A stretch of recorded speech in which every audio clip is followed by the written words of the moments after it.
રાધનપુર નગરપાલિકાની ચૂંટણીને લઈ કોંગ્રેસને મત આપવા વિનંતી કરતા અંજલિબેન રાણા, ધનવંત જયસ્વાલ. રાધનપુર નગરપાલિકાની ચૂંટણીને લઈ રાધનપુર વોર્ડ નંબર 7ના કોંગ્રેસનું પેનલને વિજય બનાવવા કોંગ્રેસના ઉમેદવારોને વિજય બનાવવા કરી અપીલ.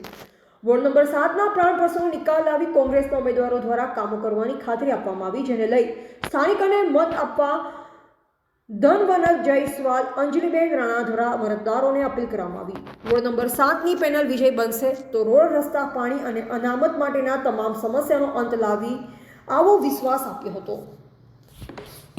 વોર્ડમાં મને જે પ્રતિનિધિત્વ કરવા મળ્યું એ બદલ કોંગ્રેસ પાર્ટી અને સમગ્ર કાર્યકર્તાઓનો હું આભાર માનું છું. વિશેષ 7 નંબરના વોર્ડમાં છેલ્લા 20 વર્ષથી હું રહું છું. એટલી બધી યાતનાઓ છે કે ગાયત્રી મંદિરથી મસાલી રોડની છેલ્લી સોસાયટી એટલે કે નવનિર્માણ સ્કૂલ સુધી સ્ટ્રીટ લાઇટની કોઈ વ્યવસ્થા નથી. પછી ઘણા સમયથી અહીંયા ખારું પાણી જ આવે છે, મીઠું પાણી તો આવતું જ નથી. પછી રોડ પણ ગટરો પણ ઉભરાય છે. અહીંયા વલ્લભનગર મોટામાં મોટી સ્કૂલ આવેલી છે, પ્રાથમિક શાળા. તમામ બાળકોના ગટરના પાણીમાંથી પસાર થવું પડે છે. એવા ઘણા દ્રશ્યો આપણે મીડિયાએ પણ એની નોંધ લીધેલી જ છે. અને અમે ઘણા સમયથી અહીંયા 7 નંબરના વોર્ડમાં બીજેપીને પ્રતિનિધિઓને ચૂંટીને લાવતા હતા, પબ્લિક લાવતી હતી, પણ તેમ છતાંય બહારના ઉમેદવારો અહીંયા પ્રતિનિધિત્વ કરવા આવતા હતા. ચૂંટાઈ જાય પછી પ્રજાને રેડી મૂકી અને પોતાના કામમાં કાં તો ભ્રષ્ટાચાર કરવામાં વ્યસ્ત થઈ જાય. પરંતુ આ વખતે કોંગ્રેસ પાર્ટીએ સ્થાનિક ઉમેદવારને જ મહત્વ આપ્યું છે.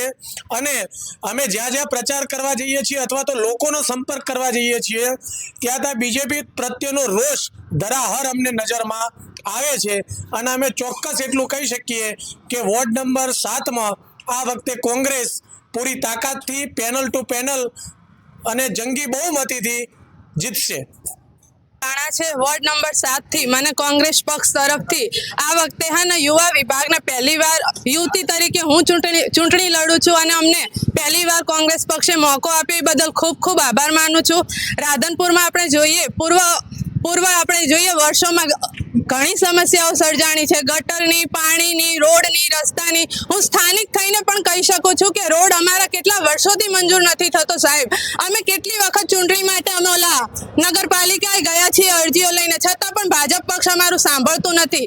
એટલે આ વખતે અમને કોંગ્રેસ પક્ષે મોકો આપ્યો છે અને અમે રાધનપુરના આયરા સ્થાનિક પ્રશ્નો પ્લસ હું કહીશ કે અમારા સમાજની જે મહિલાઓ છે એ ભણતી નથી, શિક્ષિત નથી થતી અને ઉપરથી જે અનામત આવી રહી છે એ પણ અનામત પૂરેપૂરી મહિલાઓને મળતી નથી. એ બાબતે હું ચોક્કસ કઈ કાર્ય કરી શકું એ માટે હું સદ્ધર રહીશ અને કોંગ્રેસ પક્ષ આ વખતે ચૂંટણીમાં જીતી શકે એવી પ્રજાજનો દ્વારા અમને જે મતદારો મળે એવી અમે ઈચ્છા ધરાવીએ છીએ. પોસ્ટ ગ્રેજ્યુએટ છું, માસ્ટર ઇન લાઈફ સાયન્સ કરેલું છે મેં